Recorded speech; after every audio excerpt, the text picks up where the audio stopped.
নতুন লেখকদের নতুন ভাবনার সাথে হচ্ছে পরিচয় হয়। পুরোনো উপন্যাসগুলো আর কি, পুরোনো লেখকের উপন্যাস কিছু সংগ্রহ করার আছে, সেগুলো একটু করবো আর কি। এবছরের মেলাটা বলা যায় এটা ভাঙা মেলা আর কি। প্রত্যেক বছর নতুন নতুন লেখকদের আমরা লেখা পাচ্ছি, তো বেশ অনেক নতুন ধাঁচের কিছু পাওয়া যায়, নতুন লেখকদের নতুন ভাবনার সাথে হচ্ছে পরিচয় হয়। আমরা তো দেখা যায় যে মানে বাঙালি হিসেবে এখন বাংলা সাহিত্য যেটা আমরা বলি মূলত সেটা তৎসম বা সংস্কৃত, যেটা সেটাই হচ্ছে আমাদের বাংলা সাহিত্যর মূল ধারা।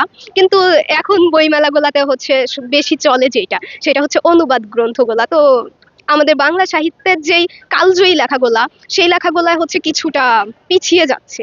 এক্ষেত্রে হচ্ছে যে লেখক পাঠকদের উচিত যে সেই বইগুলাকে একটু পড়া, মানে অনেকে বলে যে একটু বোধগম্য হয় না দেখে তারা হচ্ছে পড়তে চায় না, কিন্তু পড়া উচিত, এটা আমাদের হচ্ছে সংস্কৃতি তুলে ধরে। এবছরের প্ল্যানিং, আচ্ছা দেখি, আমি ঘুরে দেখার পর বলতে পারবো আর কি। আমার থ্রিলার জনের বইগুলো একটু দেখতে হবে, দেন একটু পুরোনো উপন্যাসগুলো আর কি, পুরোনো লেখকের উপন্যাস কিছু সংগ্রহ করার আছে, সেগুলো একটু করবো আর কি। মানে এই আর কি প্ল্যান। না না, পছন্দের মানুষ তো দূরের কথা, বাট পছন্দের বইগুলো এখনো খুঁজে দেখা হয়নি, বোঝা গেছে এখনো ওই স্টলগুলো বসেনি, যে স্টলগুলো আর কি লিস্ট করে এনেছিলাম ওগুলো এখনো সবগুলো আসেনি আর কি। তো আজকে আর দেখা হয়নি সব। এবছরের মেলাটা বলা যায় এটা ভাঙা মেলা আর কি। কারণ আজকে থেকেও হবে সেটাও নিশ্চিত ছিল না। কারণ অনেক প্রকাশক আপনারা জানেন যে মেলা বর্জনের ঘোষণা দিয়েছিলেন, মাত্র 3 দিন আগে তারা এই মেলায় অংশ নেওয়ার ঘোষণা দিয়েছে। এখনো সব স্টল নির্মাণাধীন। টোটাল মেলা হবে মাত্র 17 দিন। 17 দিনের মধ্যে ইতিমধ্যেই মানে আমার মনে হয় যে আরো 2-3 দিন লাগবে স্টল শেষ হতেই। সুতরাং এই মেলাটা কতটুকু জমবে সেটা নিয়ে যথেষ্ট শঙ্কা আছে। তারপরে রমজান আছে, সামনে ঈদের প্রস্তুতি আছে।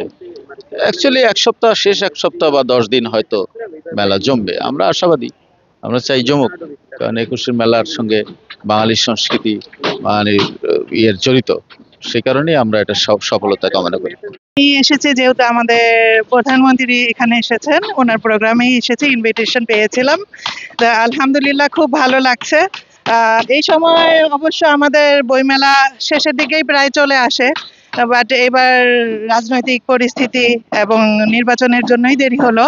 বাট যারা বইমেলা পছন্দ করে, ভালোবাসে, মন থেকে বাংলা ভাষাকে ভালোবাসে, তাদের কোনো বাধা থাকবে না এখানে আসতে।